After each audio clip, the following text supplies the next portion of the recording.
Hello, and welcome to the Coder Kids podcast. Today on the episode, we have a super special guest, Mr. RokCoder. You'll hear more about him in a little bit. But as always, I'm James Thornock, and this is Jeff Ward. And let's talk about our weekly update. Weekly update. That's right.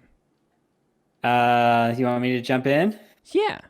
I'll jump in with the weekly update. Guys, I am in the middle of a home renovation. At some point, I'm going to stop telling you about this because we're going to be done.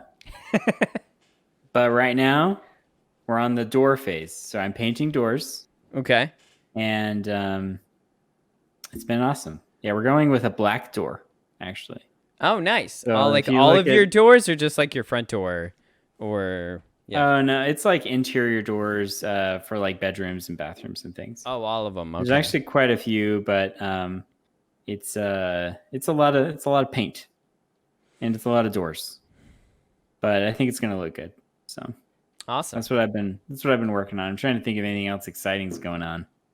Well, I went on a vacation recently, so that's exciting. And it's kind of a poor man's vacation. It was great. We went and did an Airbnb on a Monday, a Tuesday, and a Wednesday, which are the cheapest days. We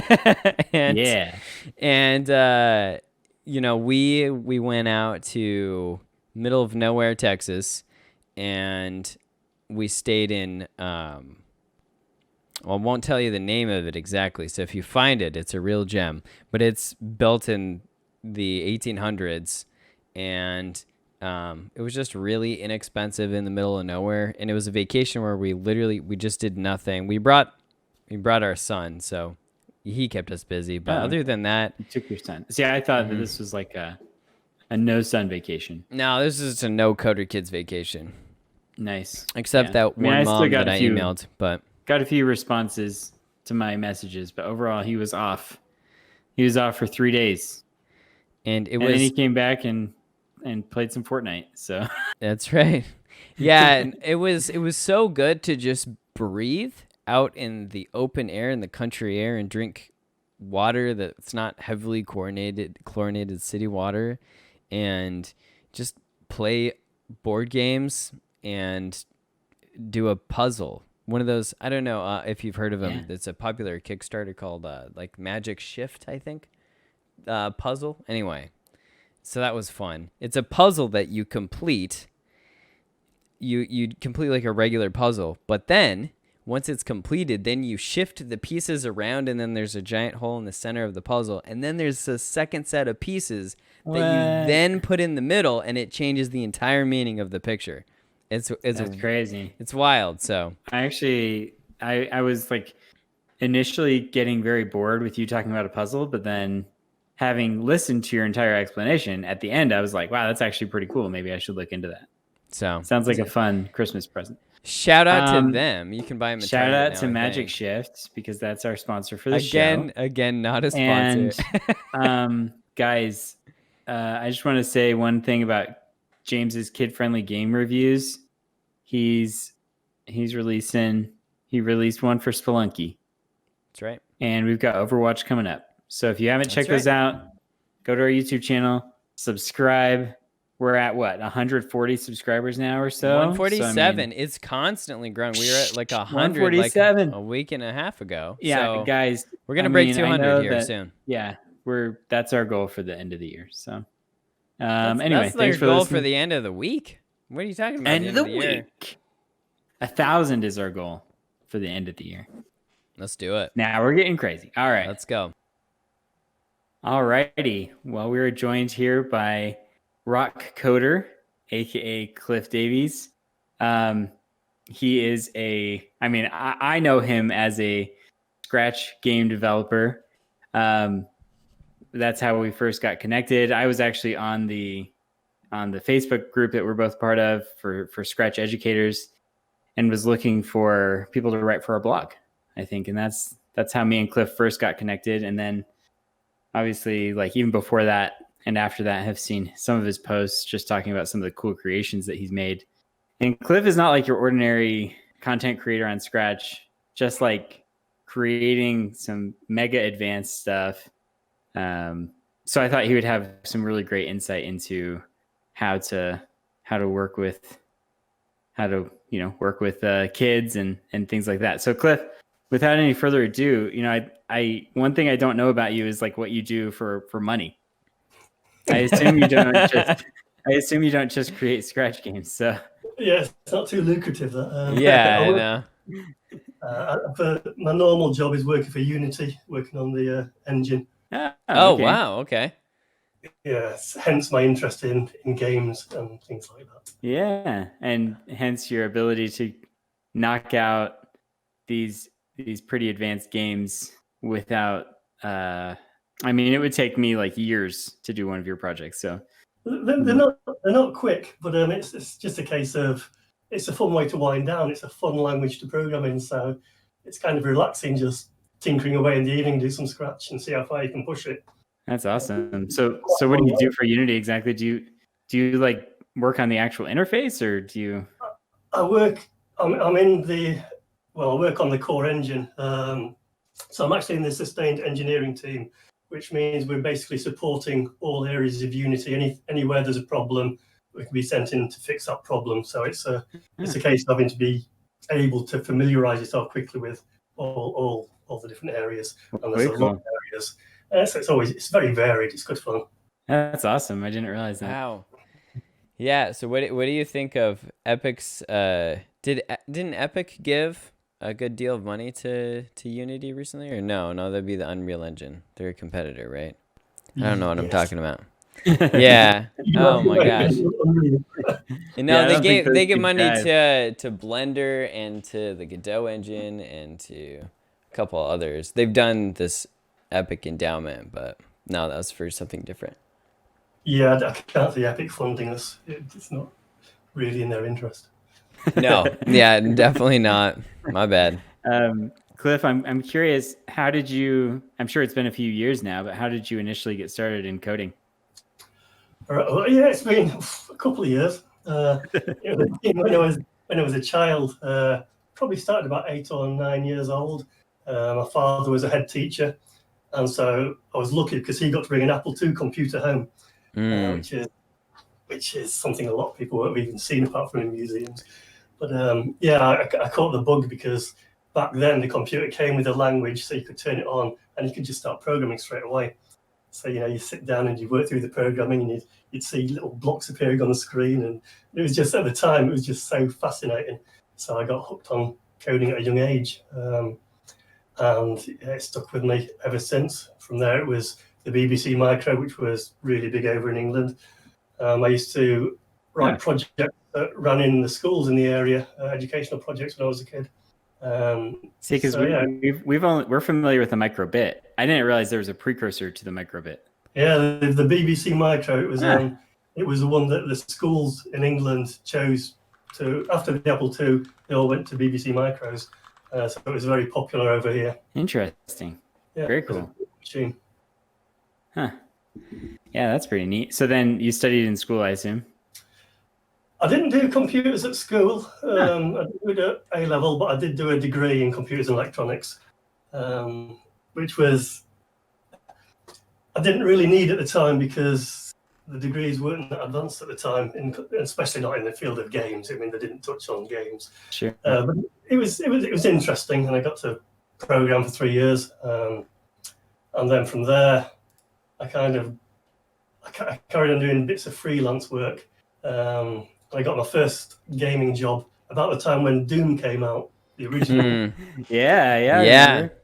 So that came out, and I didn't have any experience in the gaming industry, so I wrote a Doom engine just to show what I could do, and I sent it off, and they hired me. So that's how I got into gaming. And I love the maths, I love the programming. Yeah. That's awesome. That is incredible. Fun fact: everybody loves to get Doom to run on basically anything, and they just got it to run on a voting machine. So that's fun fact for those of you listening.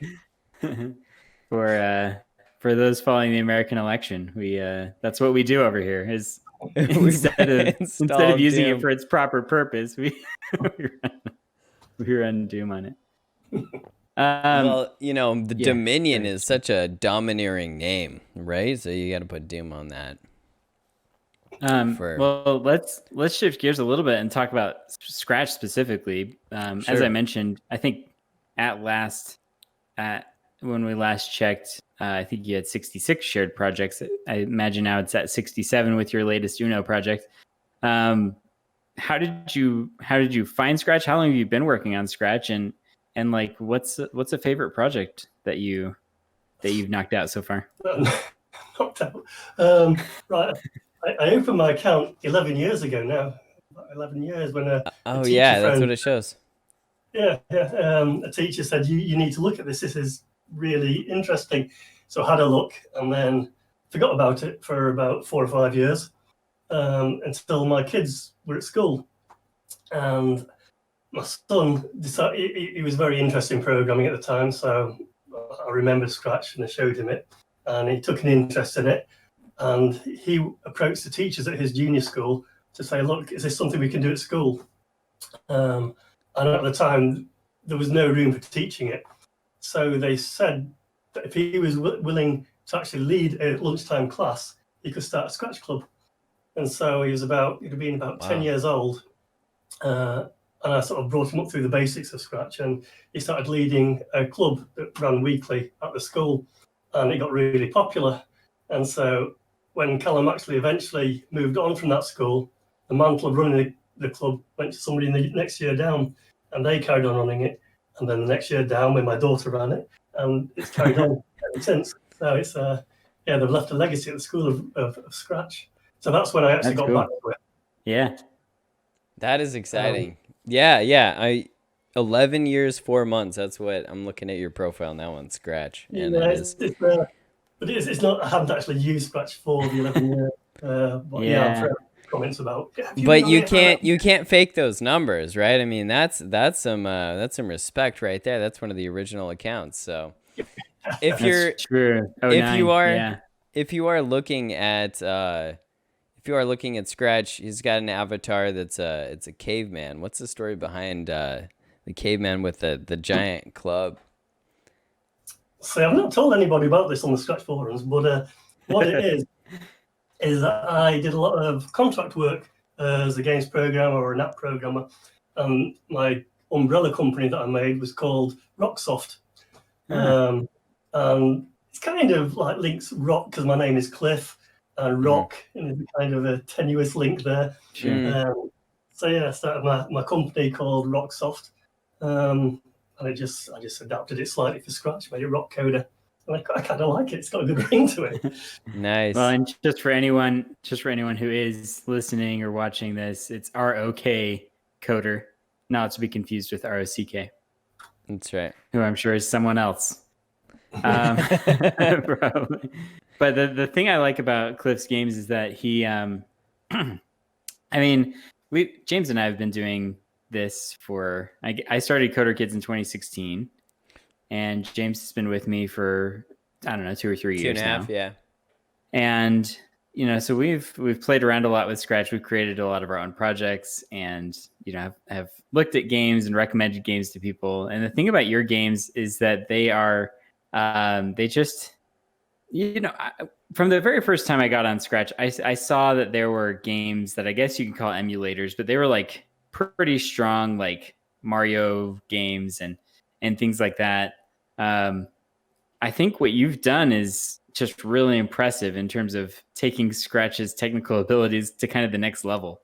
One that we've been just talking about just recently is the Battleship and Uno games that you just recently came out with, and how you created a multiplayer lobby, and how people can actually get in and do multiplayer in Scratch, which I always thought was like 100% impossible. And you found a way. So, I mean, you don't have to dive into all the technical details, but I'm just like curious, like, how do you even get these ideas, and how do you figure out the technical capabilities of this stuff?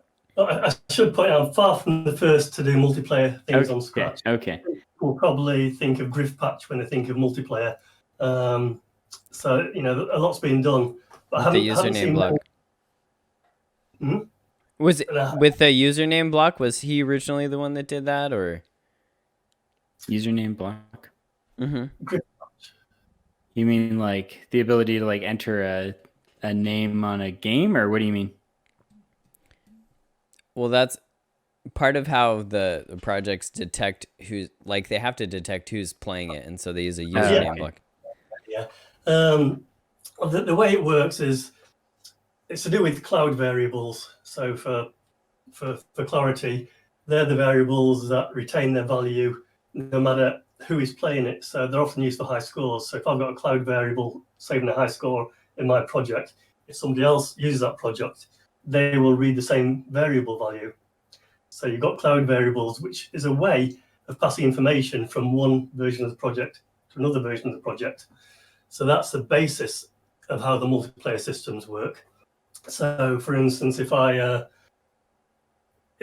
using a cloud variable and I can set it ticking, as in keep the number in that variable increases, it's 1, 2, 3, 4 regularly, and somebody else in another project is reading that cloud variable, the fact that they can see that variable changing value constantly, they know somebody else is on the project. Okay. Oh, okay. So that's the basics of how you can pass information to and from.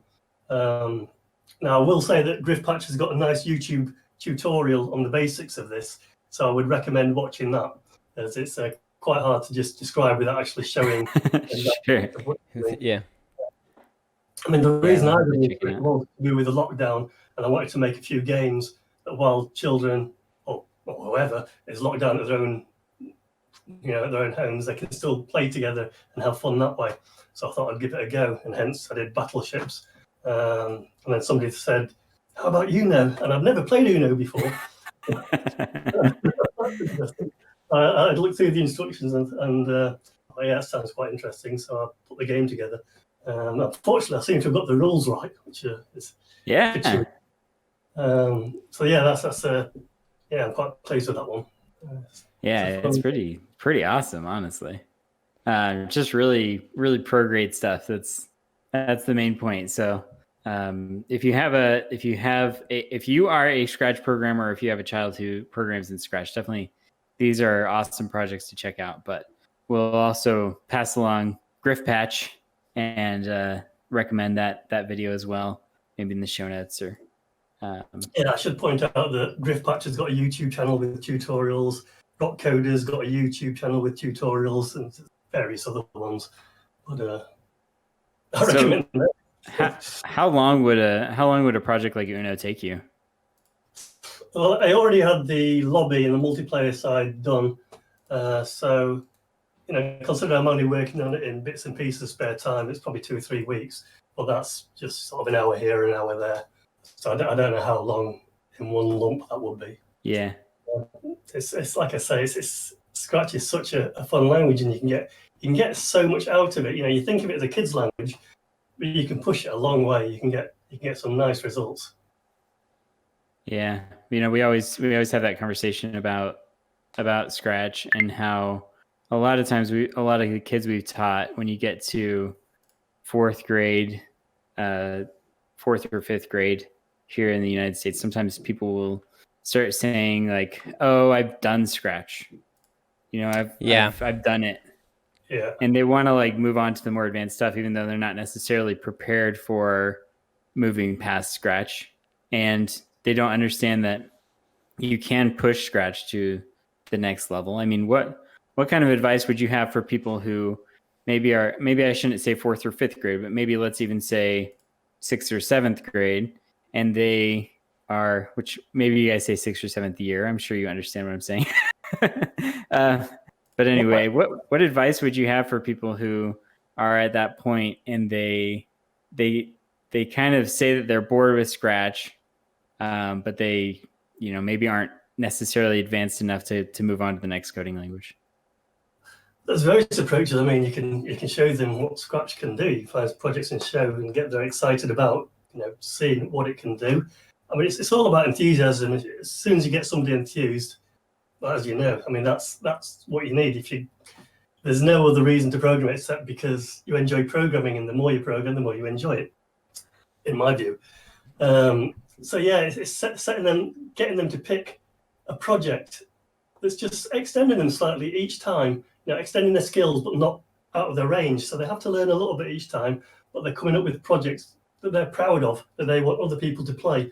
And then they get the feedback from people in the class or wherever, and they want to push it a bit further. And it kind of keeps itself going, it's all about enjoyment and enthusiasm. So it's just sparking that. Yeah, I like that a lot. I want to talk about one of my favorite games of yours, and that's the Galaga, the hand drawn Galaga. Yeah. What does he call it? Like poorly animated or something? Badly drawn Galaga. Oh yeah, okay, yeah. A cliche on Galaga. It's called Badly Drawn Galaga. So very humble title there. This game was so hard. I was so addicted to playing this. I think I dropped an hour on this, trying to get a high score. It was completely unsuccessful. There are a lot of people that have played this. Speaking of those, that cloud variables, like doing the high scores. So you can see that my username never appears next to the high score. But my question is, like, kind of what gave you the idea for that, and then how did you implement that? I'd already done a Galaga project. I don't know if you've seen the original I did. I don't think I did. It's a carbon copy. It's as close as I could get to a carbon copy of the arcade game, because I grew up with that arcade game and I love that arcade game. Mm-hmm. And then, I don't know if you're aware of this, but there's a studio in Scratch called Dads and Mums on Scratch.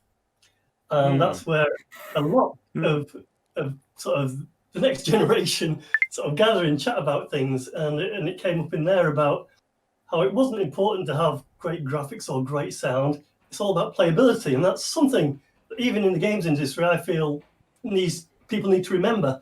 There's so many games coming out that are so complex, but they don't have that spark of playability. So it's trying to drill home to the kids that that's all you need is the playability. You don't need the massive graphics. You don't need wonderful sound effects. You just need an idea that's good fun. And so we created a studio called Badly Drawn Game Studio, and people submit their versions. And the only rules are the graphics have to be hand drawn. So yeah, I drew all the spots on a piece of paper and scanned them in, took photos of them, cut them out. All the sound effects are just me with the microphone going pow zap and whatever else. Yeah. And even the background, I just got a piece of paper and scrumpled it up and then pulled it open again. Took a picture of that, and that's the background of the game.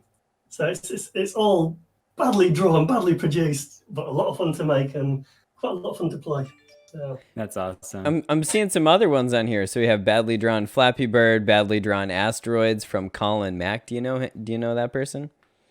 Well, I don't know him personally, but I know him through Scratch. Oh, that's cool. Yeah, there's this whole treasure trove.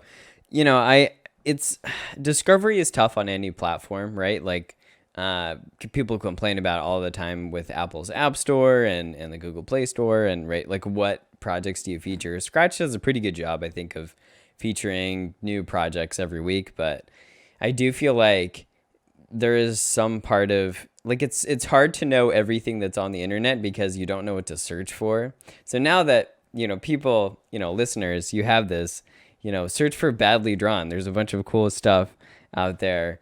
And honestly, it's better than I would draw it, most of these things. So maybe a bit of a misnomer, but definitely hand-drawn, pretty cool looking stuff. So that is interesting. So I will have to say, I did play Battleship with you, and I just have to tell this tale, right? So I logged in. You happened to be on at that time. I was playing, and the game was really, really close. It was so close, in fact, that you could have won 3 different times, but you chose like the wrong square, I think, every single time until the very last one where I got to win. So it was so intense. And I only beat you by like 1 move. So we were both of our battleships were pretty sunk. And it was a lot of fun. He completely demolished me, so don't think he was going soft on you. He was No, I mean, it was pretty intense. I know there are different strategies but I don't know. What are there different strategies that you use for Battleship? And I mean, I see a lot of people who put all the ships up in the corner, just pack them together, and they do really well until you notice. Really? Like Until you notice the pattern. Yeah. I mean, I was like, that seems like a really dumb strategy. well, it works if you don't hit that corner. Yeah. As soon as you notice there's a lump there, then you start picking them off. But yeah, I just it sets sort of ships up randomly at the start. I just go with that. I don't even change them. So, I wonder if you could. This is totally off topic. I wonder if you could put all of them in a corner and then take your little two. I forget what the two hit boat is called.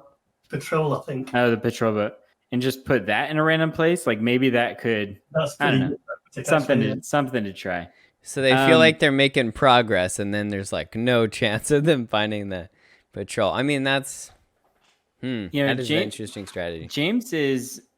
I don't know if you knew this, Cliff, or if you've done any research about us, but like James has been releasing these kid-friendly game reviews, and I think James is. It's basically like a guide for adults whose kids are saying like, "Hey, I want to play this game," but parents don't necessarily want to get on and play the game themselves. They want to just watch this video and see if it's kid-friendly. And James, I think, is into these kind of games like you describe that are not necessarily so mechanically rich. Like James really likes like Mega Man and those types of games. Classics. The classics. So I don't know. I just thought maybe you guys could talk indie games for a little bit. Yeah. Since you're into indie games and Cliff is working for a platform that is, the premier developer of indie games, I would say. Yeah, but it's taken me away from the actual game development, as it were. So I now work on a product that other people used to make the games, whereas before this I worked for Ubisoft or I worked for Acclaim, or I was actually making the games. Okay. So it's a completely it's different, but yeah. What games did you make at Ubisoft? I think what was the last one? It's quite a while back now. Yeah, you'll have to come back. It will come back to me. Have you been with Unity for a while? Yeah, about 5 or 6 years now. Okay, cool. That's great. Yeah, James has reviewed. I don't know if you've ever heard. Do you game still, Cliff? Or I play mainly on my phone actually. Really? Games you can just pick up and play for 5 minutes. Yeah. The Division. Tom Clancy's The Division. That was the last one I worked on. Okay. Cool. That one's a pretty. Yeah, I pretty think big Ubisoft games, had basically the whole Tom Clancy suite, didn't they? Yeah, Rainbow Tom Six Clancy, Just Dance, Far Cry, Assassin's Creed, Prince of Persia, Raving Rabbids, Rayman. See, I wasn't a huge fan of the Assassin's Creed game, but that was a nice video as well. Lots of people really, really like that. So I kind of like those. From a graphical point of view, it's really nice to sort of climb up to the top of the buildings and just it's pretty cool. I just don't have the attention span for gaming. James does. I mean, I don't know if I should, but yeah, I was definitely up late at night playing Overwatch for the next review. Next review, I wasn't having any fun at all. Yeah, I mean, I do think playability is super important, and there's so many gems out there. I really think that it's really hard to get like the games that truly are really good out in front of a lot of people, and I'm sure the people that develop these games have such a hard time because like they're trying with everything they have because their livelihood is literally based upon getting the word out and getting people to buy this game. And the truth is, I mean, the market, like video games have never been cheaper. I mean, I think I did the calculations and dollar per value of entertainment. And, watching a movie or going out to see a movie or going on vacation or anything like that, nothing actually competes with a video game that you can buy for like $3 and then play for 12 hours or something. Hours, yeah. Or Fortnite, which is literally free, which I've probably sunk, I think it's like 24 days of my life into. So now I've spent money on that game in all like disclosure. But It's yeah, I not do. free. It has What's, the illusion of being free. yeah, That's true. yeah. Well, they're all just they're cosmetical they're cosmetic upgrades, so they don't actually improve your performance or at all. And They're I certainly think that's making plenty of money. oh yeah, they're making lots. So and good for them. It's voluntary, I feel like. So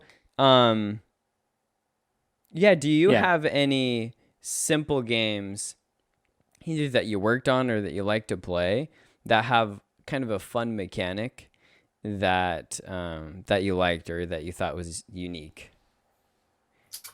Are we talking on Scratch or just in general? Because in general, I think in general. I worked on a game called Zoop, which is oh man, it's a long time ago. I mean, people will be able to find it if they Google for it. And it was basically a match 3 game, but it was before all all the phone apps came out. It's one of the first ones, and that was a lot of fun. And then we took that a step further. This was on the Sega Saturn, which is Oh yeah. and then I had the job of prototyping a new game, and so it was putting a match 3 game inside a cube. So you were inside a cube, and you had blocks just appearing all over the place, and you had to spin this cube around in 3D, and you could push them so they go up one side and across the next. And once you got a row of 3 or 4 of the same color, you could fire at them and they would explode. So it was like a twist on the match 3, and it was really addictive. And unfortunately, it came out just as the Sega Saturn was declining, and so it never got any traction. But yeah, that's the game I've often thought of going back to. It's a simple premise, but it's slightly unusually done. That was called Ferox, Ferox, and I did actually put the Saturn version out onto the internet, so it is available there. If you've got a Sega Saturn to run it on. I don't personally, James. Yeah, no. I've got Saturn emulators nowadays. So. Oh, okay. Yeah, Cool. yeah, definitely. I definitely have a PC, and that's what I have. I've been thinking about getting a Nintendo Switch for that Ring Fit game, but other than that, Well, I'm VR game at the moment. Got myself. I told the family it was because we were in lockdown and we couldn't get out, so we needed another reality. So I got myself the virtual reality headset. Oh, nice. Quite at the moment. Yeah, we've got the Quest. okay. Cool. I love that style of gaming. It's really neat. Yeah. I mean, the fitness games on there are just excellent. Whether they're the dance games or the more action games, they actually physically get you moving around and ducking and dodging. And so you come out of a game and you've had a workout, and it's great. Yeah, that's pretty cool. Yeah, Jeff and I went to PAX South and in it was Austin, right? San Antonio. San Antonio. I wasn't driving, so Thanks for driving, Jeff. And we got to experience that we played a game called Population 1, I think it was, by Facebook as a battle royale game. And Yeah, Oculus, yeah. yeah, It was on the Oculus. and I remember it was pretty fun. It was wild, but it also kind of freaked me out. I think like it really it was too much, I think. It is very immersive.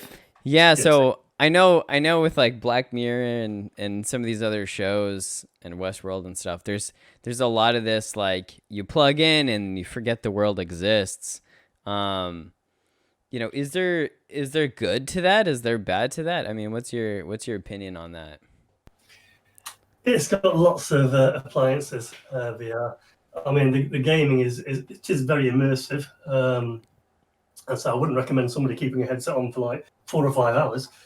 But then I wouldn't recommend a sit down at a games machine and play it for 4 or 5 hours either.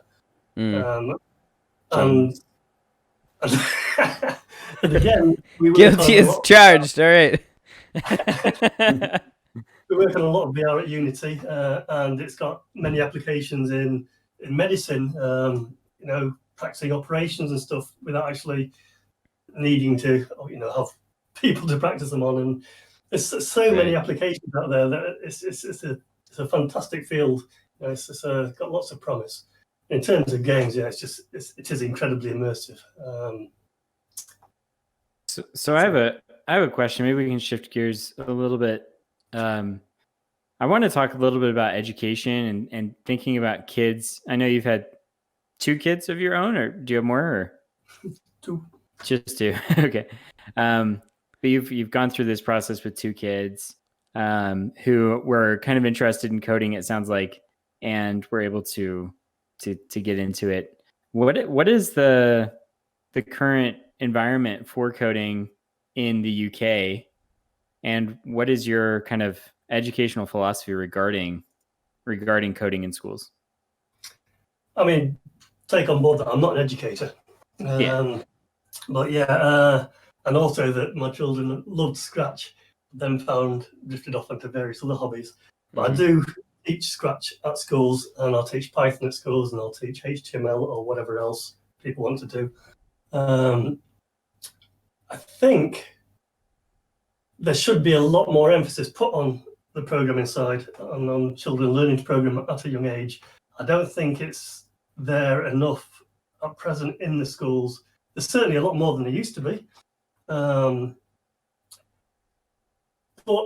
it's a teachers can teach it, but to actually get the most out of it, you need programmers. You know, teachers can't know everything about programming. They learn to teach. They don't learn to be programmers. So it's an interesting crossover. I like that the school that my children attended would get people in to talk about other aspects of programming, to demonstrate other aspects or teach other aspects. So you have the teacher who would follow the curriculum, and you know they would learn what they needed to learn, but they also brought other people in to stretch them and to spark the interest and to encourage them to push themselves further on other fields and show what they could do themselves. Whether that's being done in all the schools, I'm unable to say. But then I look at like the Facebook site that we mentioned before, the teachers on Facebook. Yep. And you see that so many teachers are enthused, and there is obviously a lot that are passionate about it, and that's fantastic to see. So, I mean, obviously everything's heading in the right direction. As I say, I can't really speak for it because I'm not in the schools. It's true, though. I mean, teachers, and we've worked with quite a few teachers, and they do struggle. I mean, teachers are already overburdened, and so the idea of getting them to learn how to do coding is kind of just another thing, you know, that is going to be probably too much for them to. It can almost be have on their plate. I think to have to take on board that they need to learn and keep up with this technology at the same time as teaching it. It's a big burden, but massive kudos to them because they do it. That is the beauty of Scratch, though, is that it is so accessible. Yes, it's it's worldwide accessible. Anyone can get on it. Anyone can do it. And there are even, tutorials that you can go through. There's YouTube videos. There's people like you who, are creating content and creating cool games, building a community there. So you're right about the enthusiasm piece, right? Maybe even more important than having it in schools is just giving them some motivation to find something that they find interesting and be enthusiastic about, be excited about. And then from there, it's really, I think it's always going to be up to the person, right? Because it's not something that's so easy that you can just force it down everyone's throat. It's not like multiplication. It's like, this is a pretty complicated topic, and I think it's worthwhile to present it to everyone, but I don't think it's necessary to actually force feed computer programming into everyone's brains. Yeah. That's a quick way to get people to hate stuff. I mean, because Shakespeare and there's certain required reading books in high school. I may have told this story before, and I learned to absolutely hate Shakespeare because it was mandatory and you had to do it, and then the teacher's interpretation was the only correct interpretation, and then that was it. And then I learned to like Shakespeare later after I was required Yeah. do it. And so, yeah, the last thing I think I would want is to force people to learn coding. But I thought it was interesting what you said, Cliff, about your kids. You brought them up with Scratch and programming, and you're certainly, I assume, an excellent resource to learn coding. And then they drifted off other ways. I think that's perfectly fine. I think, what do you think as coding as a basis for creation in other avenues? Because I think we have a lot of parents who they're interested in coding, but they're like, maybe they don't necessarily want to do it for a career. What other benefits can it have, even if you're not going to end up, working on the Unity core engine? I don't know. Some people enjoy crosswords, logic puzzles, all these things. This is the same mentality as sitting down and programming, putting the logic together. So, except you're going to come out with something unique at the end of it. So it's sitting down with Scratch, you've just got the blocks to pull across, and you're just clicking things together and seeing what you can bring out of it. And you can write a program with 10 blocks and have some wonderful sort of colors spinning around the screen, and it's just getting. If they're willing to give it a try, and like I say, compare it to something like they might sit down for half an hour and do crosswords or something. Why not sit down for half an hour and just see what you can create? It's yeah. Well, we talked about accessibility, and the cool thing is, like you said, 10 blocks, and you can see the results on the screen. I think that's the thing that drew me to Scratch when I first found it, was realizing that within 2 minutes or 3 minutes of sitting down, I think the first thing that I used to show people was like, look, you can click the green flag, and every time you click the green flag, the cat is going to move 10 steps. And it was that small of a piece of code that would catch the kids' attention. And then you can add on, all right, now I'm going to put in a forever loop, and I'm going to make it go, and I'm going to make it bounce off the walls. And all of a sudden the kids are all giggling and they're all laughing. And that's literally within like the first 3 minutes of class.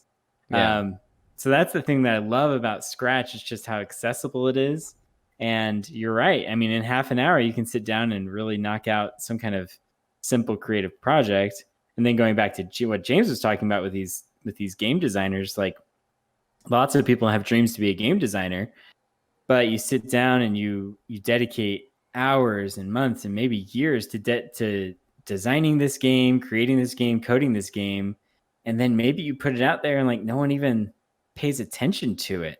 Yeah, so it's really tough. It's really a tough market. Whereas I think Scratch is fun because there's maybe not quite the same like huge investment of time needed to develop something that's like pretty cool. It's also nice because it builds up its own library. People can, as soon as you've shared a project, people can just come and look at your project.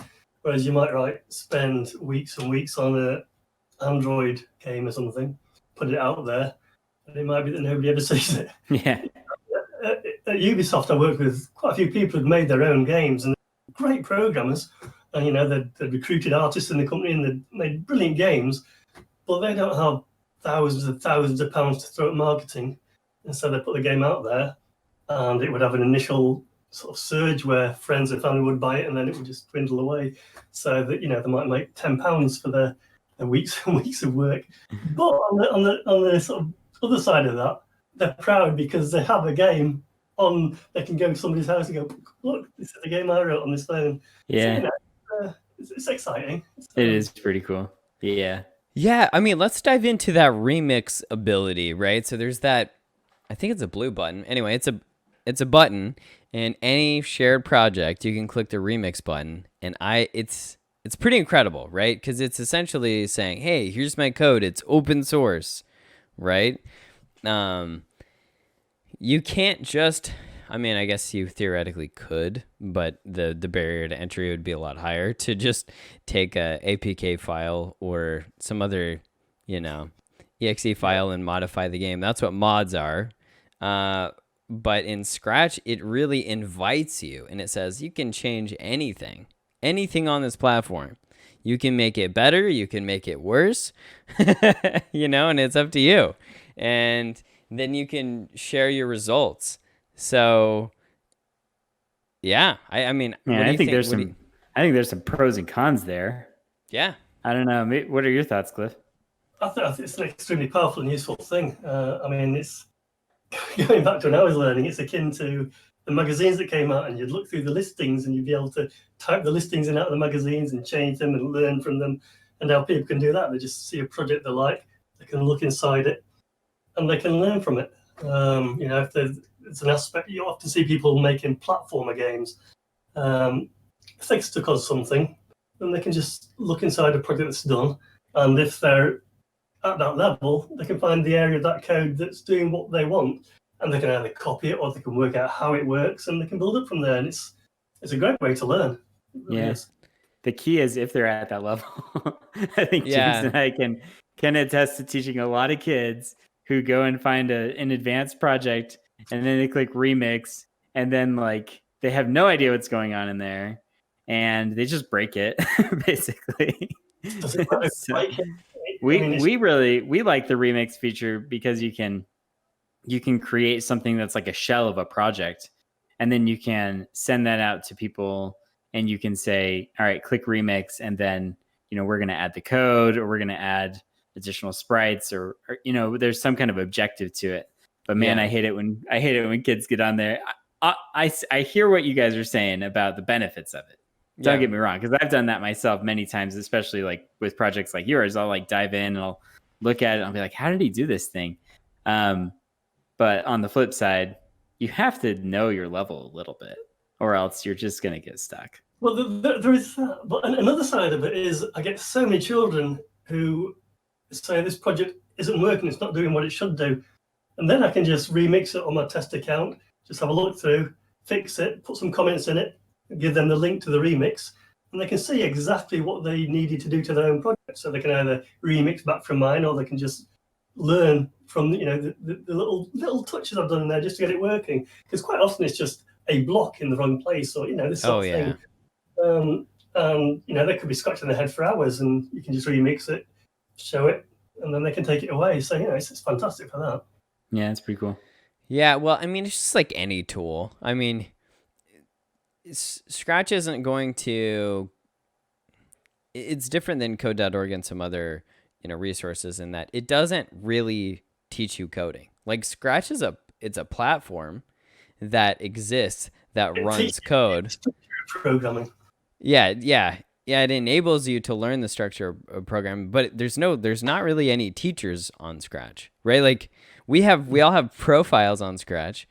You can learn, but you also kind of need a teacher, and whether that's yourself, whether you're self-teaching, or whether you find a mentor, or you go to Coder Kids and you take one of our classes, I think you do need a teacher. And so, if you jump into the deep end and you have no idea what's going on, I think it can be discouraging. Jeff, is that kind of what you're saying? Yeah. I mean, that's what I'm saying is a lot of kids that take our classes, they come in with the expectation, and I'll go to like an advanced example, but like I remember a few years ago, we were doing an iOS class, and this kid came in and he was like, yeah, I want to build this app. Like I have this idea of like all these things I want to do. And he didn't understand this simple principle of like, you have to start at the beginning for what, for learning coding. And so we taught him, and we made some interesting little projects that week, but by the end of the week, he wasn't nearly prepared to go and create his own complicated app that would, require a team of multiple people probably to create. And so it's kind of the same in Scratch. People do get discouraged and they drop off just because they don't realize that there's a ladder, a step-by-step kind of approach that needs to be taken in coding. And if you jump in and you think that tomorrow, like if you're starting out in 5th grade and then you think tomorrow you're going to be able to create the Uno game, then that can be discouraging. And it's something that we have to teach them. We have to talk about mentality and talk about, teach them that it is a step-by-step process. But I mean, I see the same in the clubs that I run, that, children will come in and they'll say, I want to write this all-action 3D game. And, it's finding something that they will enthuse about at a much smaller level that they can Right. get from. And it does puzzle me in a way, because I know that when I was starting, I didn't see the games that were in the shops and think, "All right, that it didn't even cross my mind." You Yeah. knew that at the beginning, but I think children now take this technology so much for granted because they've been Oh yeah. in there. So yeah, it's there, so they can do it. So yeah, they have to have the mindset. It's interesting. It's interesting. It's Yeah. true though. I mean, when you grow up just easily clicking any app that you want, being able And there are to millions. There are millions and millions and millions access of apps. anything that you want, you think that it's easy. You do. Yeah. Yeah. And it really does take time and sacrifice. And for someone like you, Cliff, I'm sure that you sit down to create something on Scratch and like it is going to go faster. Like I mentioned, it would probably take me years to create the Uno game. For you, it's going to go faster because you have this experience in coding for many years. And we've kind of noticed that as well with like doing this podcast or like making videos on YouTube.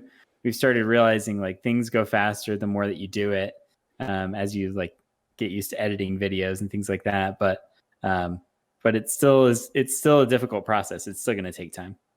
For a big project like actually, you actually find that Scratch is more complicated to use than it would be through Unity or something like this, because you're kind of overcoming hurdle. It's not designed for multiplayer. It's not designed for various things. But I love the challenge of working out how you can do it. It's one massive logic puzzle to me. That's it. I can see where I'm going, and it's a challenge of getting there.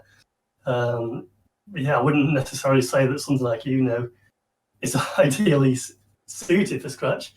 At that point, maybe go on to Python or an alternative language. It depends, but when you're at that point, then you should have enough grounding in Scratch that you're ready to move on to other platforms if you wish. And you were saying before about kids wanting to move on to Python before they're ready, and I'll quite often let them have a go and show them some demonstrations, and then they realize how much they have to type to get it to do anything, and they'll jump. One of the projects I'm working on at the moment is something that I'm hoping will encourage children after they've finished with Scratch to move on if they wish, and that's it's for Unity. And I did a prototype of this a while back, and what it is you drag a Unity project, you download a Unity project, so you've got an SP3 file, drag it into my tool, and it converts it into a Unity project. So it converts all the Scratch code into C#. No way. Pulls out all the pictures, all the sounds, converts it into assets, waves, waveforms, or MP3s, or whatever you want to use. And at the end of it, you've got a runnable Unity project, and you can look inside and you can see what your Scratch project will look like in C#. And then if you want to have a play around with the C#, you can do that. And that'd be awesome. This is something I got working on Scratch 2, and then Scratch 3 came out. Which is, it's like it will eventually be. I'll update it and I'll put it out on the Unity store, so it'll be free for people to use. Yeah, that's incredible. That's awesome. But this was something I was thinking, because when I talked to members of the Scratch team a while back, they were saying they actually put forward exits. They have entry strategies to get people into Scratch, and they often talk about exit strategies as well. And apparently, one of their strongest exit strategies that they recommend is moving on to Unity from Scratch, which surprised me, because obviously there is a new level of complexity. But on the other hand, it's a lot of the things that are still plug-in. It's easy to handle the graphics and things. You're not having to do everything from scratch, and no pun intended. But yeah, they were highly recommending. Well, and that's a good point too. And James, I don't think we've ever actually talked about this or thought about it, but like the fact that in Scratch everything is sprite based, so you're doing a lot of graphics, you're doing a lot of sprites and things, and then we our traditional next step has been Python, but and Python does have, in terms of code, it has a pretty nice translation, and Python is very readable. But in terms of the graphics and like sprite based logic, you're right. I mean, it does make more sense maybe to go into Unity, because you can then go into Unity and still be working with sprites and still be working with the graphics that you're kind of used to. I mean, it is a different interface. It's going to take some time to get used to, but For sure. but it's a very interesting idea, and certainly from our perspective, we'd be happy to help you distribute it to kids and our customers and stuff, because I think they would love something like that. So, well, one of the things that we do is Roblox studio coding, and so that is a 3D environment. It's in Lua, but there's a lot of game design you can do without necessarily coding. But then you can go ahead and script the blocks individually, and create your own 3D game. So, I mean, so that's almost the path that we've been taking. But Roblox, and we did the same thing for Roblox. We have a hack week every year where you get a week to work on a project you think will be useful for something. So 2 of us decided it'd be useful to have Roblox as an entry into Unity. So we did the same thing, exact in a Roblox project, and it worked in Unity. Interesting. That's just by the by, because it. What haven't you done, RokCoder? Like, I swear. He's a man of many talents. Yeah, it's well, what about this? You're like, oh yeah, I've definitely done that one. I've got a project that just reformats the whole thing into a Have you done any Minecraft modding, Cliff? Have you flown to the moon?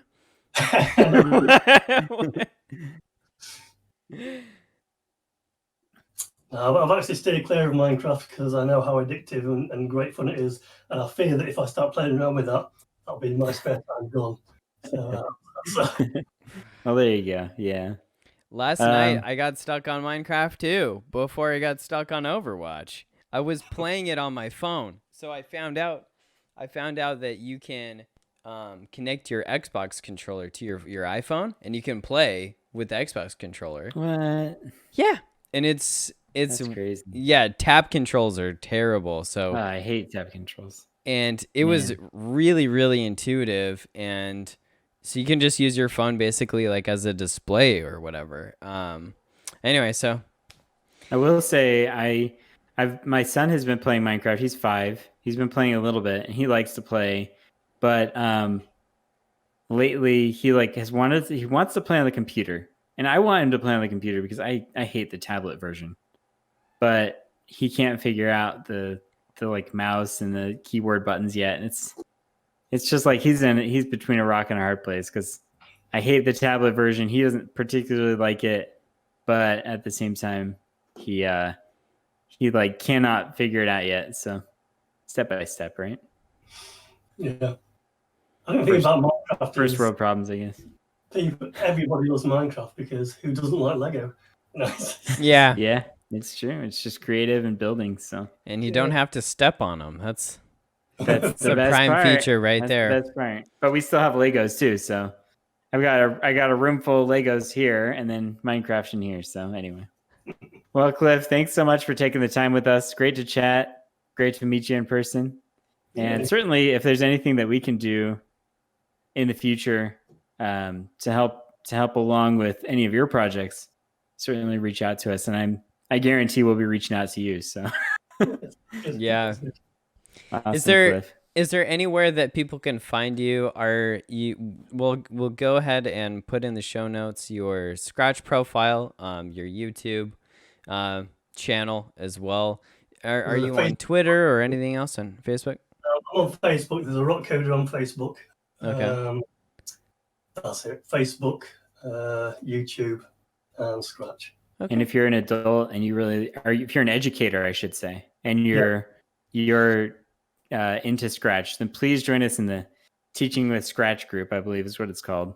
Yeah. And Cliff is there, and we'll hang out and share projects and stuff. So yeah, I'll point out I'm actually I don't know if you've seen the mentorship options in there, but I'm actually a mentor in that group, and if anybody needs mentoring in Scratch, then just give me a shout.